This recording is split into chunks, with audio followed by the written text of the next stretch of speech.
readers of the Crimcon Gazette are agog to hear you on this remarkable good idea, Mr. Garrow, that a new law be passed, permitting men of low cut, out of envy for their betters, the freedom to lift the skirts of titled wives. I am the guardian and fair arbiter of good society, and Lady Sarah Hill is the ladder by which you hope to mount into that society?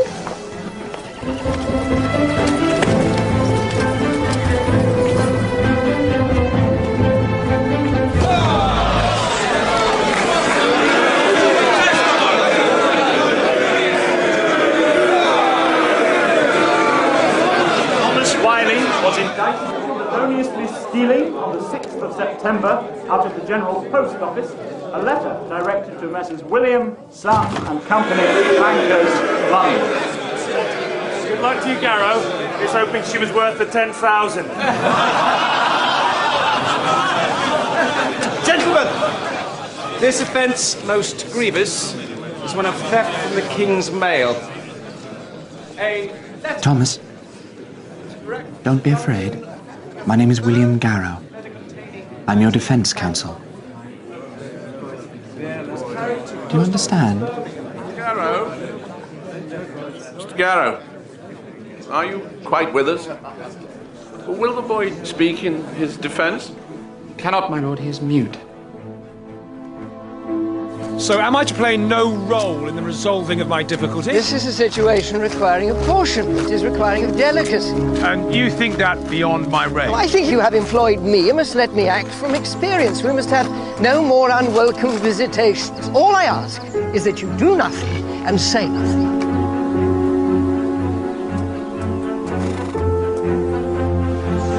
Lord John Evans Davis. What dealings had you with the prisoner, either at or after leaving the post office? I spoke hardly a word to him, sir. And he never spoke any to me. The court is uncomfortable familiar with you, is it not, Mr. Davis? On 5 occasions in this session alone, you've been accused, by innocents like this boy, of pressing them to theft for your own advantage. I fear I have a face easily mistaken for another. Thomas Wiley saw you steal letters from the Inland Office. You then threatened him with murder to keep that secret, is that not so? I did not, sir. I never saw the lad from the time I was left till now. The boy is mistaken. There's some mistake made by this girl. I have not seen this youth before today. The child is in error. Do you have a question, sir? Is that not how your task here goes? 5 times in as many months you have been accused. And still you ask this court to see you innocent. Mr. Garrow, you have witnesses to support the claim. You will no doubt call them. I've been unable to find any witnesses, my lord. Too busy tupping his titled lady. How many more times will he use this court and this jury as executioner for his unwilling assistance? My lord, I should not have to remind Mr. Garrow not to address the jury. Mr. Garrow, have you witnesses to call? Every man and woman here is a witness to this man's wickedness. Mr. Garrow, have you witnesses? I have none, my lord. Then I think all has been said. Gentlemen, you've heard the evidence. You will confer.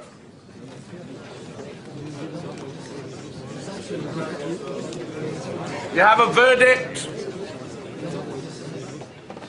Guilty.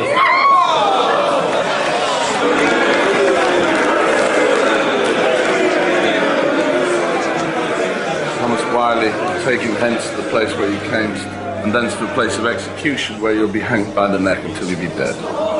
Take him down.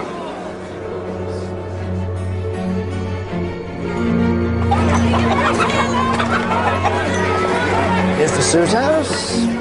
How is this? No jibes, Mr. Farmer? No gloating at the victory over William Garrow you imagine already yours. Rest easy, Mr. Suithouse. Preparation goes well. Can it be you feel your purse is in some doubt? That 2 shillings you take from every pound of damages. Mr. Suithouse, we will see your man fall. I wonder.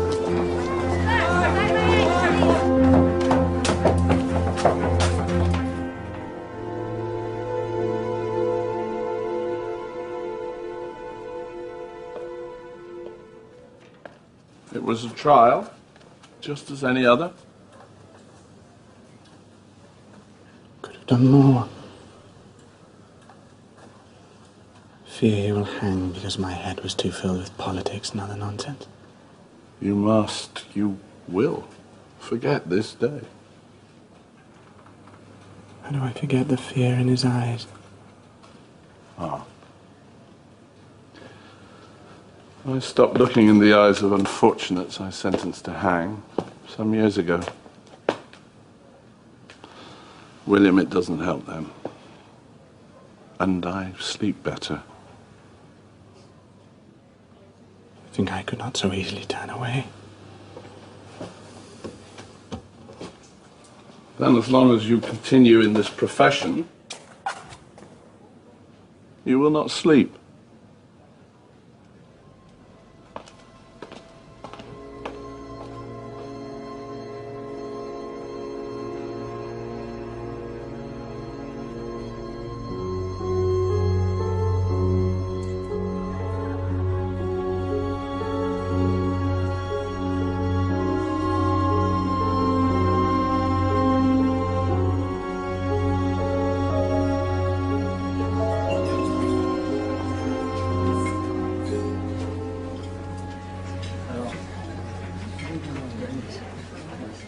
What do they want from me, Mr. Soothouse? All the things you do not wish to give them. You do not play the game. I have no desire for easy-won repute. Which makes you, in their eyes, a very poor adulterer. I propose we withdraw. We stay. We will not be menaced by such people. And you should know, I intend to take my seat in the courtroom for the trial. What did you ask me here to say? That I sense there has been a shift of mood in your husband's cause. A change of heart? Nothing so clear, or so pleasing. But I have seen something in Mr. Farmer. Lady Sarah. My lord. Mr. Soothouse. You both might do well to attend to Mr. Garrow. I believe he's in need of reassurance.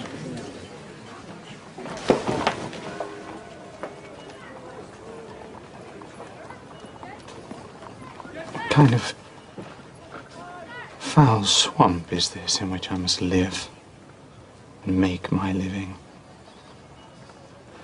I cannot decipher which half of it is worse. The endless, monstrous crimes of men, or the many barbarous ways by which we punish them. For little more than the theft of a penny, we flog, brand, burn, maim, and jail them or dispatch them to God-forsaken lands. Hang a boy.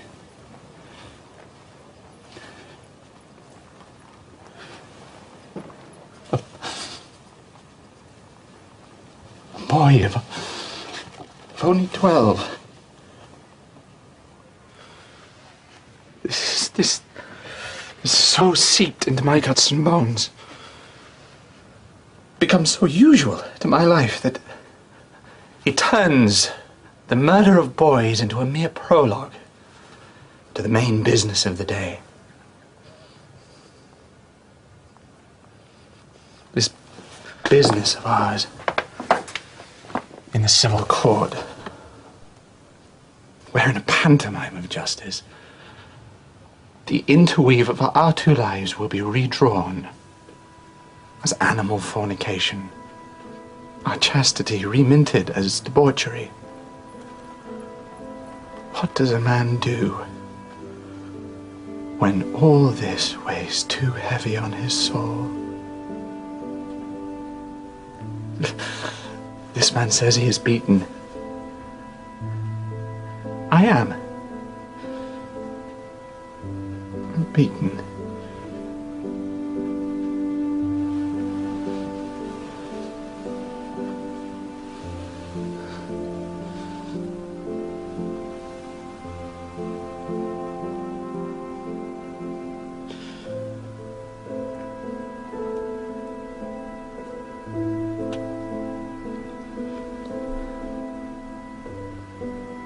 Then This man is not William Garrow.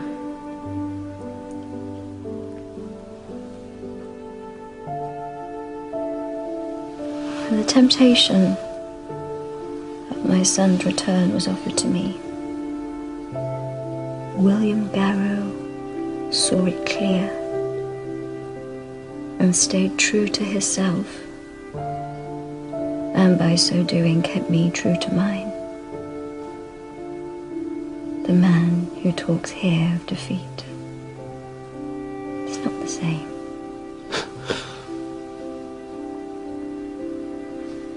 When I, in my confusion, resolved to flee the clamour of this invented scandal,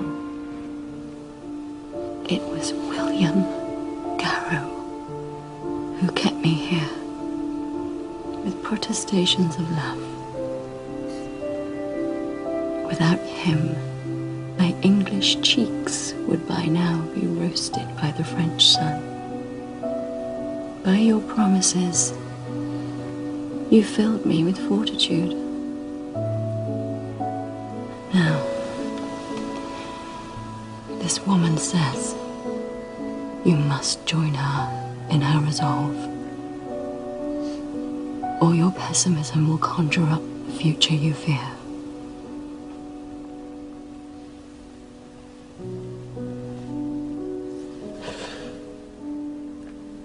I will mimic my teacher and quell my fear. But where to take its place may I find hope? He stands behind me. Mr. Suithouse brings hope, do you not? I believe I do. There is some change in our enemy. I have faced Farmer enough to sense it. His temper is altered, lowered. No more than that. And I intend to discover what develops in the household of Sir Arthur Hill.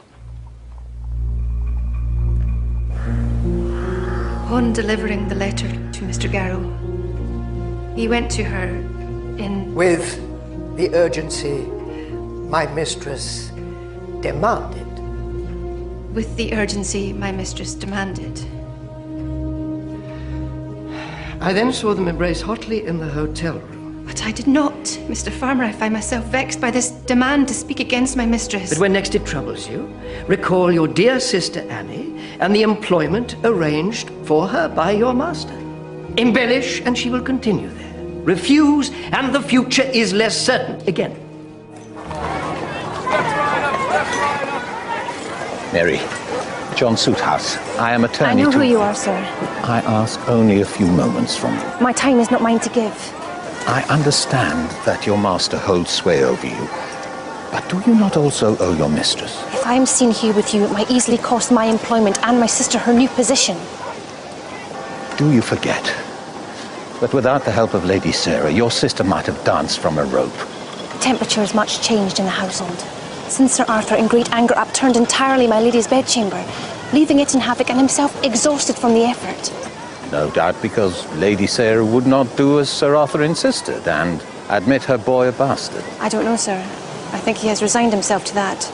Then this was some other matter? You cannot assign what that matter might be. I cannot.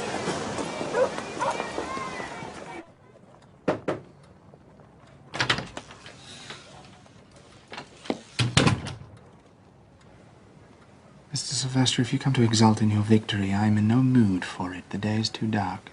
I share your mood. Today held no glory for English law. But I came to discuss your own situation and ask that you accept my further apology for taking advantage of the imbalance of your humor when previously I faced you in court. I expected nothing less. I mistook my strategy by aiming for Garrow the man and not the barrister. That is the tactic of the Sir Arthurs and Lord Melvilles of this world. I do not wish to side with them. Therefore, I side with you. I wish to offer my services as your counsel. Indeed. It is a conversion as dramatic as St. Paul.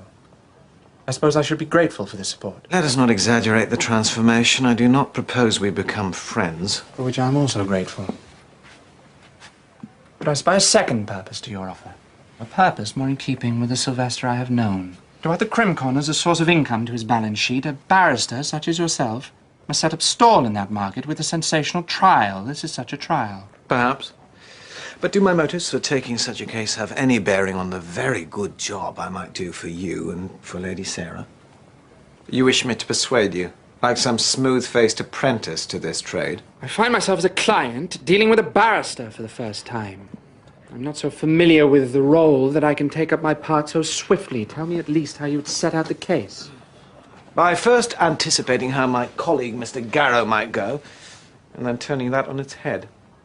Mr. Garrow, as ever, would wish to make things turn upon a point of law. Your strategy is less troublesome than convention. It is. More so because Judge Kenyon is presiding. He's a man of hard moral positions, expressed loudly and often. You would play to the judge and not work at the evidence. The criminal in criminal conversation does not make it a criminal case. It is a civil case. Your eager cross-examinations will not do here. But it is a bad law. It is a very bad law. But in order to win, we must work within the convention. Lord Melville, this is excellent news indeed. I particularly impressed upon the Earl of Sandwich that the promotion should take immediate effect. As of this moment, you are First Secretary. And be assured that I will do all in my power to repay your confidence in my qualities. My lord, I amuse you? You do not see connection between Garrow and what you hold in your hand. In this most imminent trial, a very important consideration is the wealth and status of the plaintiff. The promotion is considered necessary. It is, let us say, politic. So I'm not worthy of it. If it snares Garrow, it's worth it. They will also use the paternity of the boy Samuel against you. Use him how? He is not mine. All they need is Sir Arthur's doubt. When we respond that Sir Arthur Hill is so overcome with the fancy the child was fathered by me, it led him to make this malicious claim of adultery, a claim supported by evidence so slender the court should blush. Take no comfort in that. The measure of proof is very low set, and Judge Kenyon was the one who set it there. In his legal view, if a man and a woman contrive to be alone together, they must have done so with illicit purpose. Begin to see this criminal conversation is just a fantastical tale with no concern for the truth. Then at last you begin to see clearly, Garrow. I will suppress my surprise that you, Sylvester, are to be our counsel, and hope that you, Mr. Garrow, will learn an ounce of patience. The dumb part that Lady Sarah must play in this farce, this notion of a wife as property is ever outside the courts being questioned. The law must surely change to reflect that. If it must, it should not at your expense. And not in your trial. I see you do begin to regret your offer, Mr. Sylvester. How can you smile, sir? My son will hang because you were occupied with your wanton lady. I promise you that was not the case. Madam, whatever my shortcomings in court, You think you can forget this day? please believe me if I could begin this day again. I will not let you forget him. Oh, take care of man's coat!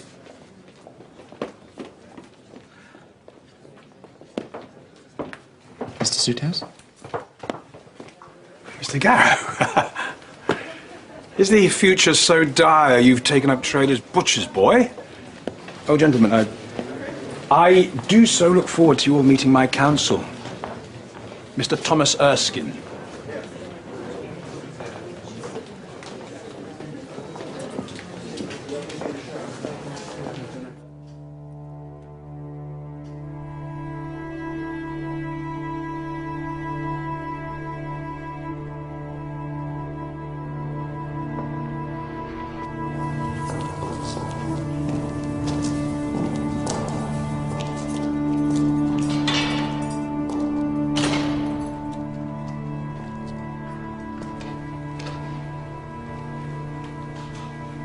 Have you not much rehearsed whatever fine words you dare bring here? Barrister.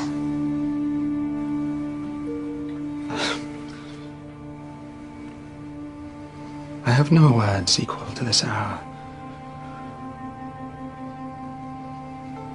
But if you will both allow it, I would bear the hour with you.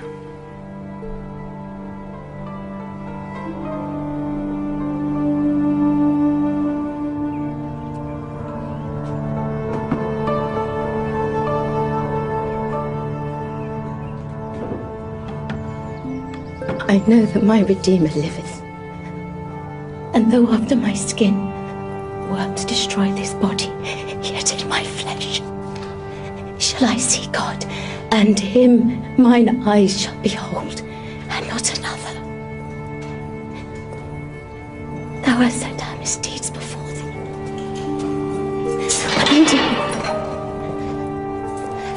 and our secret sins in the light of thy countenance. So teach us now to number our days, that we may apply our hearts unto wisdom.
The basket is truly not heavy, sir. Nonsense.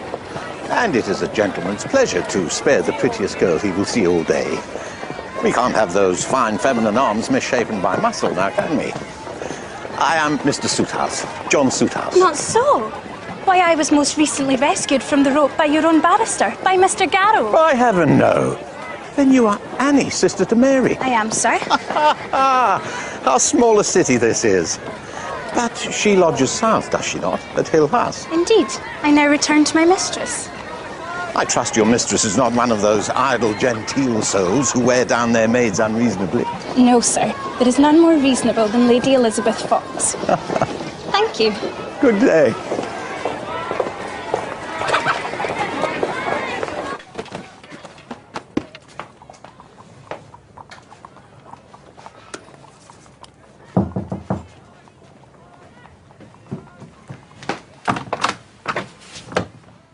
Madam? I'm called here on business. Summoned by Mr. Soothouse. I am John Soothouse. Please. But forgive me, you are... I am Lady Elizabeth Fox, widow of Lord Argyle. Ah, of course. Please. Now, as I recall, there was something handed to me by a Mr. Farmer. Would that ring true, my lady? I believe it concerns Sir Arthur Hill. Sir Arthur and I do have a connection. Mr. Farmer is acting for him as attorney. Ah, you have a connection with Sir Arthur Hill. That is interesting. And he pays the wages of Annie Christie, a maid in your household? Ah, did I not say I also act as attorney for William Garrow?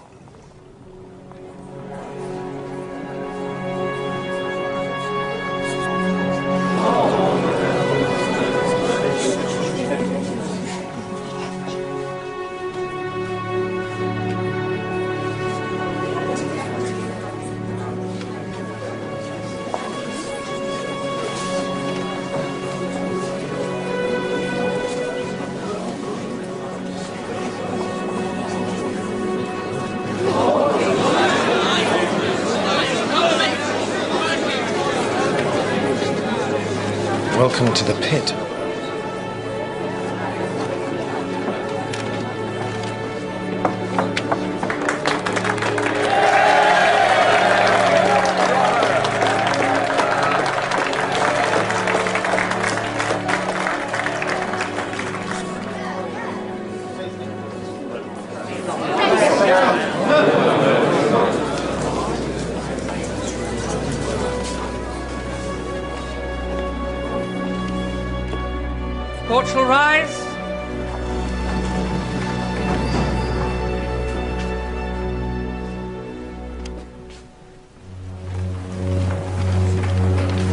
William Garrow pleads not guilty to the charge that on the 19th day of September this year, and on diverse other days and times, with force of arms, made an assault on Sarah Hill, the wife of the plaintiff, and then and there debauched, deflowered, lay with, and carnally knew her, for the plaintiff's damage of £10,000.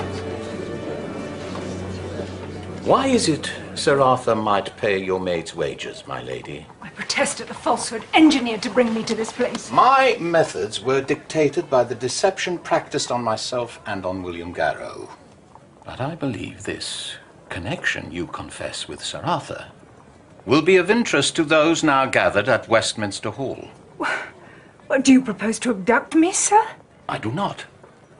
Only invite you to come with me and pay you compliment by assuming you wish the truth to reveal itself.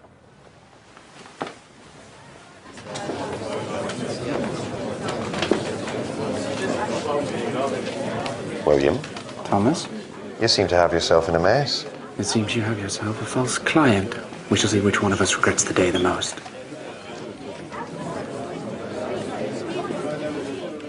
Gentlemen, the plaintiff, Sir Arthur Hill, is reduced to the cruel necessity of publishing in an open court of justice his own misfortune and his wife's shame in order to procure the only remedy the legislature can give. The remedy I allude to is separation.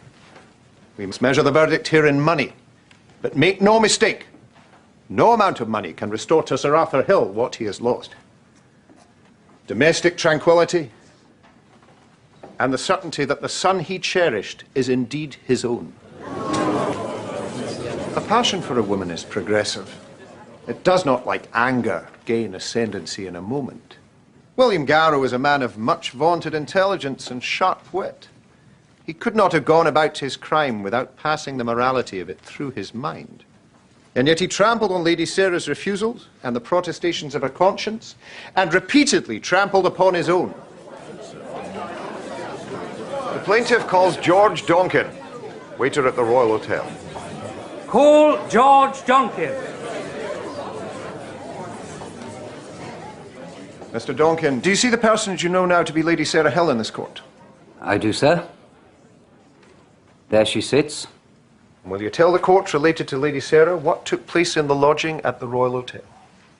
I witnessed Mr. Garrow arrive in haste at the hotel and ascend to the room occupied by Lady Sarah. And at what hour did Mr. Garrow leave? He did not, sir.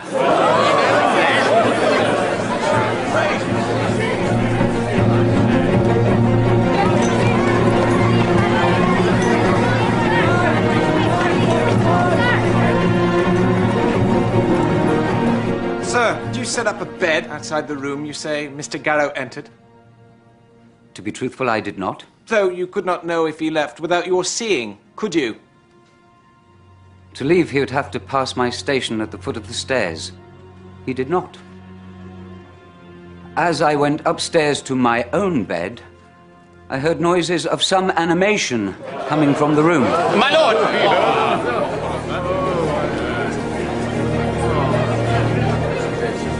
My lord, if the business of the trial were not already in motion, and the witness not so reluctant... Mr. Suithouse, if you were to talk less and say more, we might both find the lineaments of our desires gratified. I am in need of a compulsory. The particulars I have here, in order for Mr. Garrow to... Mr. Suithouse, I can't jump every time Mr. Garrow demands my help to compel a witness to attend and testify. Tell the court, what are you? I am maid to Lady Sarah Hill. You will tell me now of the events of the 16th of the month gone relating to Lady Sarah at the Royal Hotel. On the 16th, instructed by Sir Arthur, you took fresh clothing to your mistress, did you not? Mary, your answers here will neither save nor condemn your mistress. It is the events that will weigh for or against this man, and not your telling of them. Yes, sir. Tell the court what happened at the Royal Hotel on that day. I went up to my lady's room. Go on.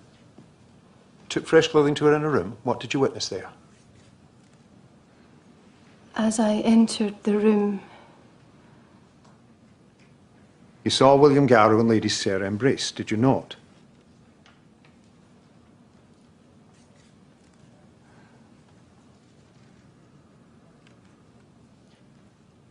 No, sir. I did not.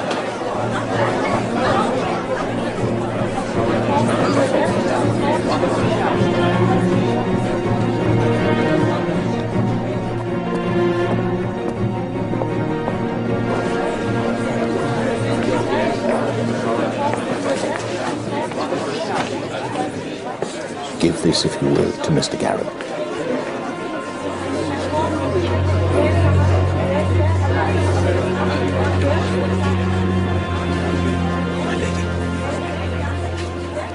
Mr. Suithouse, I had want of your company here.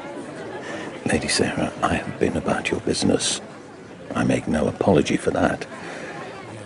But for what I say now, I ask pardon for my necessary directness. There is a woman who is familiar with your husband. Her testimony here could save William. She resists. You must persuade her. I will direct you there. My lady, the moment to act is upon us.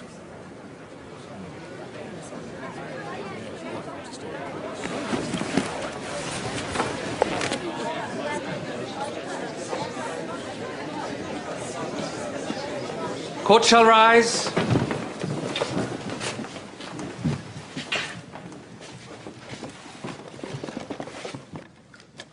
Is it true that Sir Arthur allowed Lady Sarah, his wife, to witness Bailey trials on his behalf? That is so. And William Garrow took advantage of this liberty to engineer moments alone with her.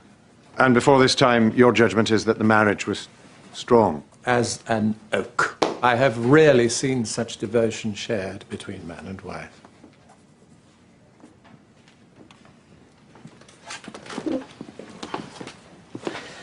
Lord Melville, it is important, is it not, in trials such as this one, to establish the social standing of the plaintiff? He is a gentleman of family and fortune, a Member of Parliament for Bramber, and now First Secretary of the High Admiralty. Ah, yes, of course. However, this jury, seasoned as they are in the flow of things, will have seen plaintiffs, as it were, puffed up for their benefit, for the avoidance of doubt. Would you tell the gentleman how recent was Sir Arthur's promotion at the Admiralty? It is recent. The answer to the question is 1 day ago, is it not? As part of a long-standing arrangement and linked to the wider organisation of the Admiralty. Oh, quite well.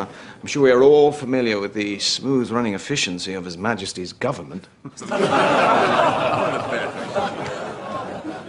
Your opinion of Mr. Garrow's character is rather low, is it not? I believe this court will see his morals to be wanting. I believe other courts have seen his ideas to be dangerous to public order. And yet, quite recently, you offered him the position of King's Counsel. Which he, with no good grace, refused. No doubt you are pleased to appear here today to settle that score. My lord, I object to that. Thank you, Mr. Sylvester.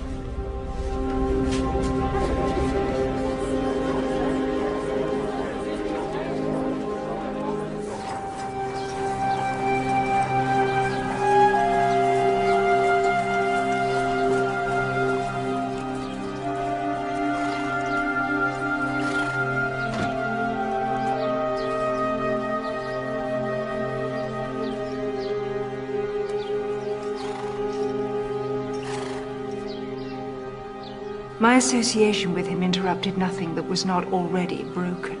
You believe that, sir? You deny your part in your husband's falseness? Your alliance with Mr. Garrow pushed him to it. Tell me, when did this liaison begin? I have a need to draw a line in time to separate out what portion of my marriage I can consider untainted. I was widowed 2 years ago. The summer following, we met as I travelled back from Suffolk. And he charmed me. I recall he can be charming. He was attentive to me. But I also recall, more distantly, Well, no doubt it is a familiar enough tale. and the symmetry of our two roles in it might ease your conscience. Except that the tale is not true. I say to you, what as a woman and a wife I'm prevented from saying in my defense in a court of law.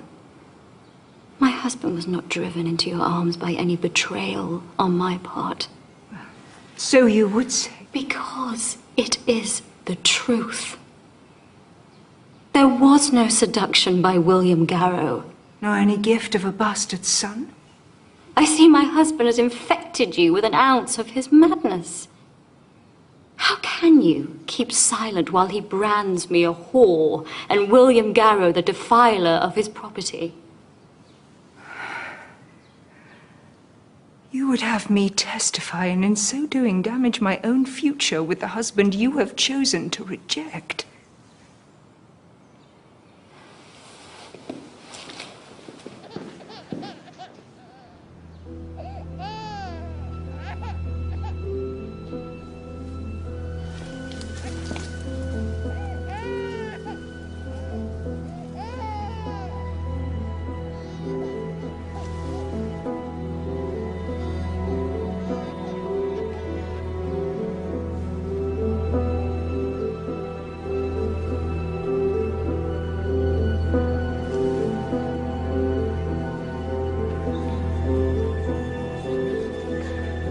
What is it that renders our houses pure and our families innocent?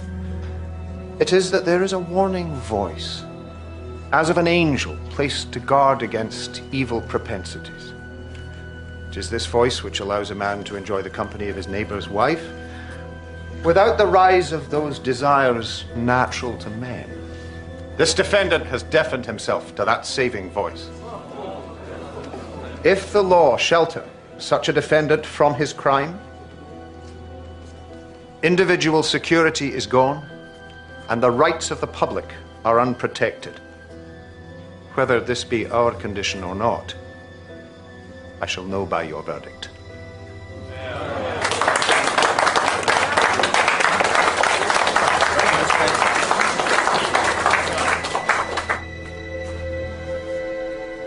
You are kept hidden here, where you can do no damage to my husband's case. Are you so sure he does not deceive you as he has deceived me? I will listen to no more of this. By your silence, you send two innocents to their ruin. No more, And you please. nurse your child while mine was wrenched from my arms. If you feel no shame at that, I fear your heart is already still and your blood cold.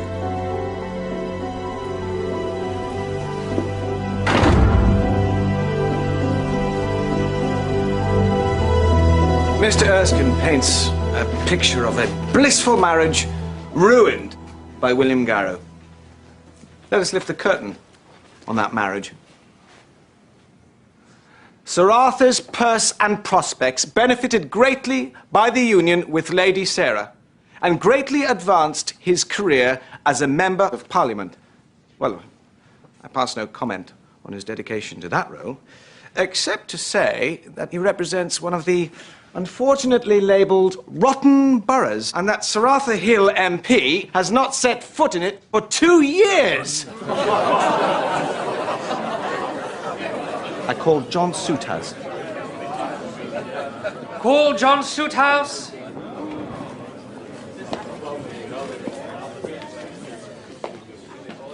What are you, sir?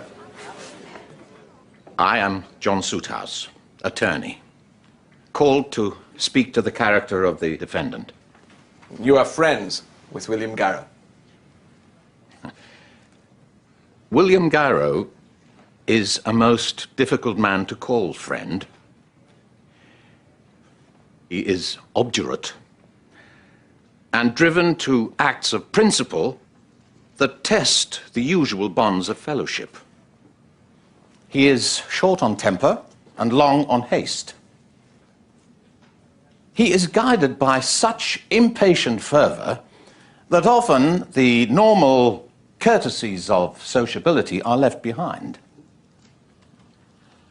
But I would rather claim his friendship than have the approval of a multitude or the favour of kings and queens.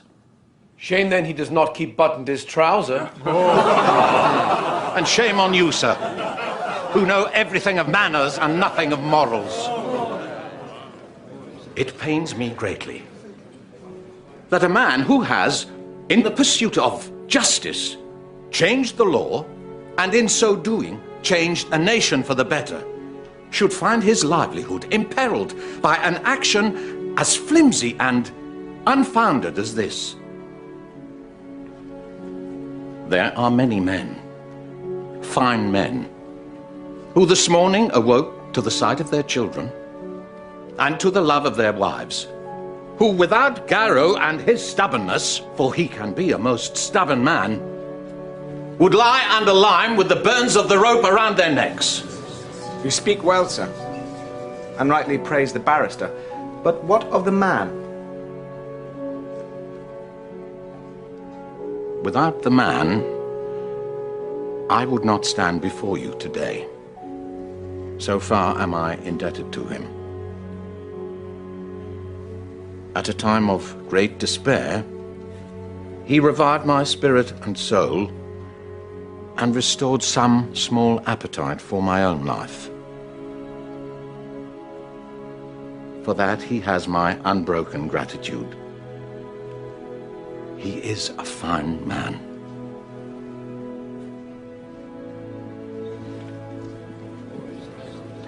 I call Mrs. Cardew of the Women's Improvement League.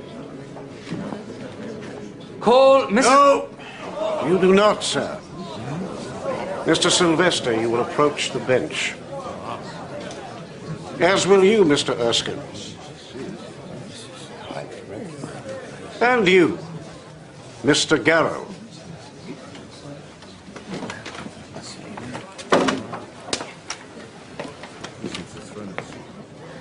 This approach concerns me greatly. I will hear the defendant's strategy. We call the witness from the Women's Improvement League to testify. No, you will not. Go on. Well, we intend to call the Bishop of Westminster regarding the damage that Crimcon has had on the institution. No, this trial is about, and only about, the award of verdict to the plaintiff or defendant, and damages according.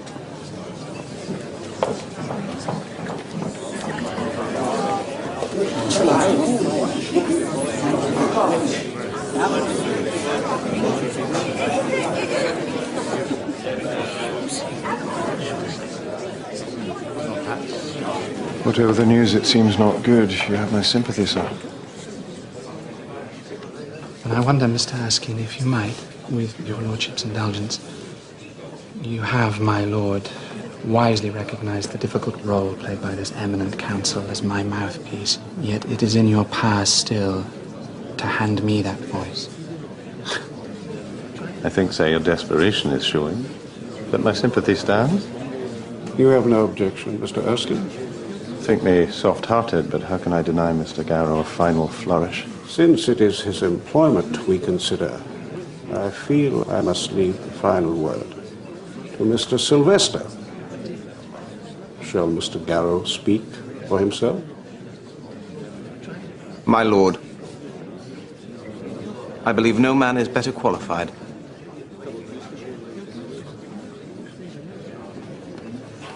Let the court be advised, Mr. Garrow shall make his own closing statement.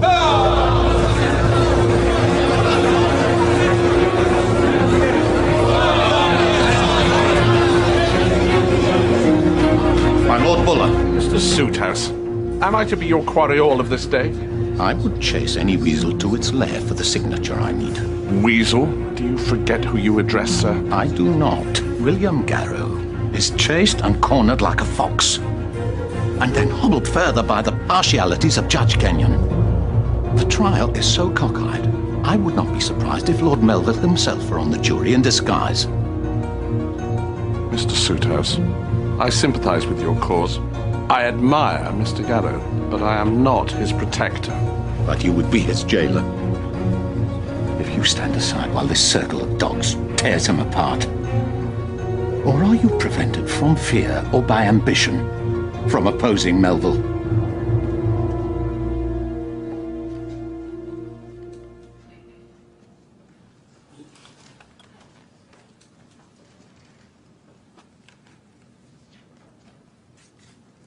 There has been no adultery.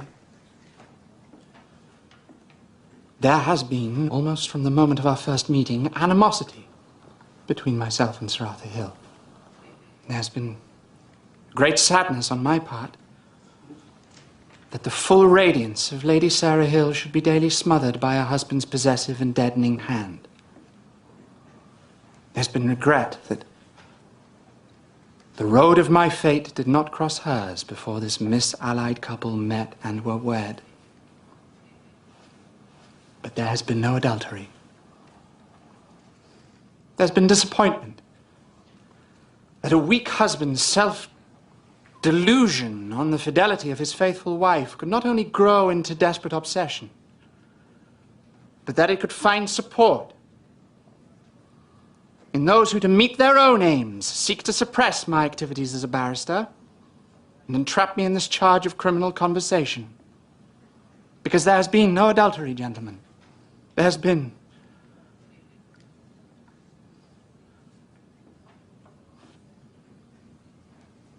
There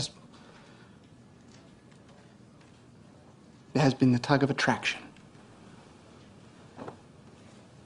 There have been ideas exchanged.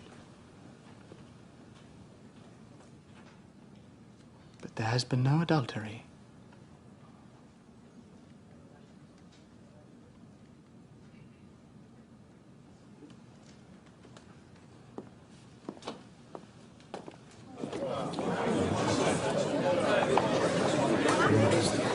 My Lord Buller. My lord, forgive me. I come here after much faint-hearted hesitation, and after a lesson in virtue from Mr. Soothouse. And because if I did not, I fear I would not sleep.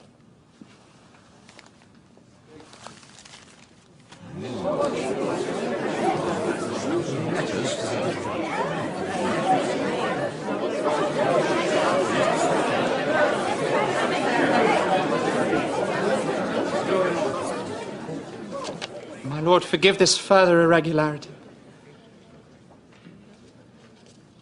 I have here a compulsory obtained on a witness. The defense calls to this court Lady Elizabeth Fox. My Lord, I ask for adjournment.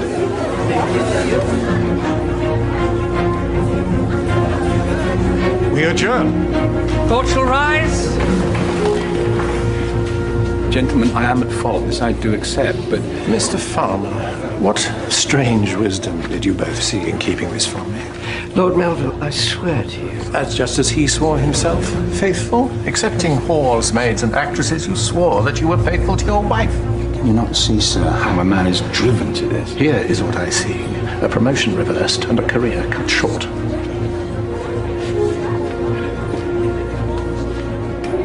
It was as a wounded cuckold I took respite in the arms of Anna. But what wound did she inflict? What is it damns her in your eyes? For I have the keenest eye for guilt. And on her I see evidence of none. I think you and I may hold out some hope for salvation. This woman will not be an easy witness, William.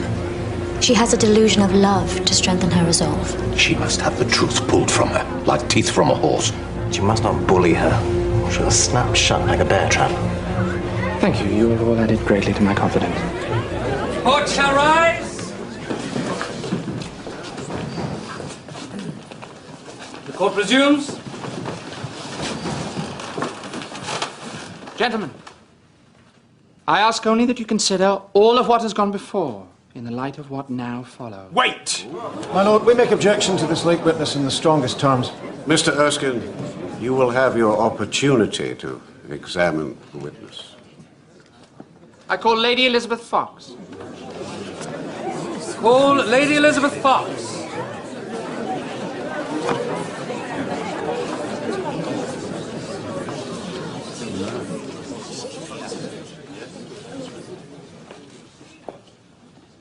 You are Lady Elizabeth, widow to Lord Fox of Argyll. I am. You are well acquainted with Sir Arthur Hill, are you not? Yes, he is a most honourable man.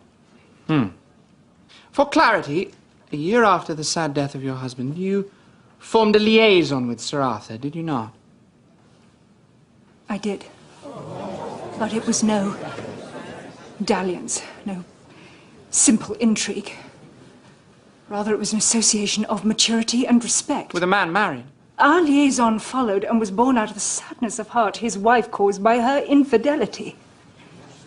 How else can a husband feel who discovers that his son is not, after all, his own? Well, that would be a terrible thing if it were true here. Is it the intention that this liaison will continue? It is. And upon deliverance of a right and true verdict, that intention shall be made concrete. Really? How so? We are to be married.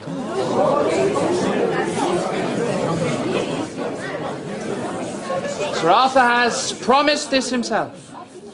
He sent word of his intention by way of Mr. Farmer. He told you of his love for you and his hopes for your future together via his attorney. Only because... Only because if he had been seen with you, how would that have looked to this court and to this jury? Are you aware that the writ Sir Arthur delivered to his wife, also via Mr. Farmer, was a writ for separation by bed and board? Should her infidelity go unpunished? It was an especially vengeful writ. It would leave Lady Sarah in a state of marital and financial limbo, but more particularly, it would leave Sir Arthur unable to remarry. That is to say, unable to remarry anyone. Unable to marry you. Did he not make that clear? You've tried to fool me into a betrayal. My lady, you are fooled already. No. My lord, that is You've based been allegation. deceived by practiced hands. Attacking the witness. No, this is not true. Manipulated. He does not love you. My lord! We have a child.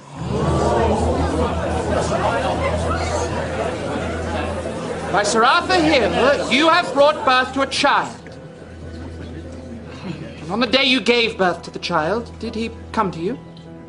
He did not. There was business in Parliament. The next day, at all? After a week, I visited Sir Arthur's home, but could not gain entry. He turned you away? No, it was a misunderstanding and was soon corrected. Corrected by a visit from Mr. Farmer, I presume. And when you found yourself with child? I made effort to seek a remedy through an apothecary. And what was Sir Arthur's reaction to that? He was angered by the idea, but at the same time he declared his love for me. Still he has not come to see you or seen the child. Lady Elizabeth, I have a witness who can testify to Sir Arthur's action upon hearing of the birth of the child. Her testimony is that Sir Arthur, in great anger, upturned entirely the bedchamber, leaving it in havoc and himself exhausted from the effort. I don't understand. I would suggest the thing closest to Sir Arthur's heart is neither yourself nor Lady Sarah, his wife.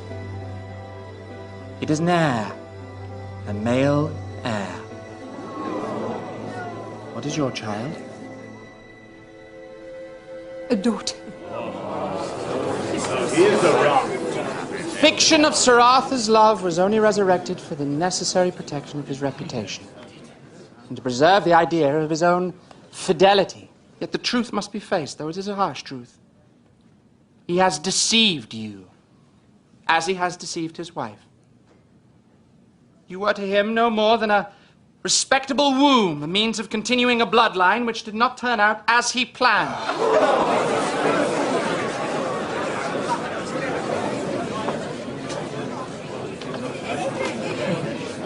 We have no questions, my lord.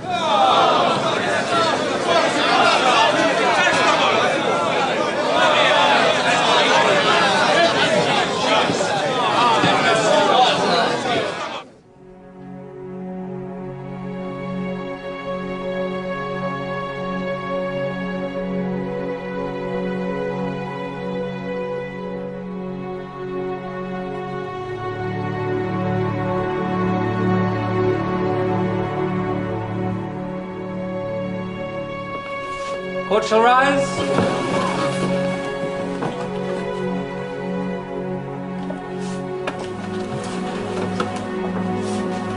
You have a verdict, gentlemen? We do, my lord.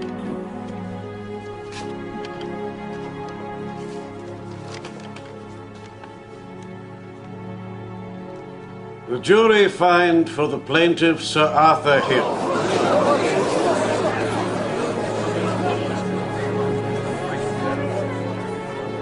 And award damages to the amount of 1 shilling.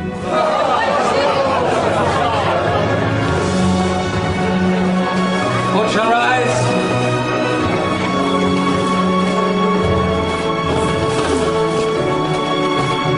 Splendid, Garrow.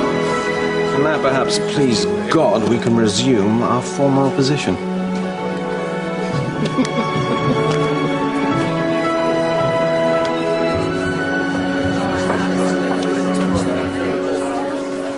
I believe I have something that belongs to you. Keep it. You may need it. Those who pushed me into this will not see this as the end.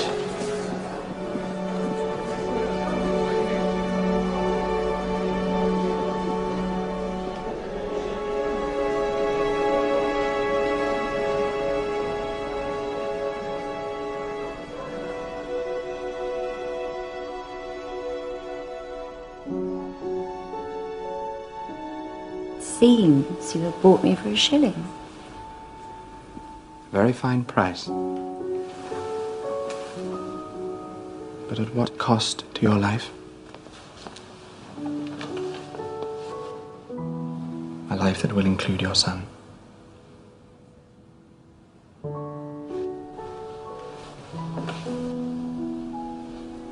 We are not beaten.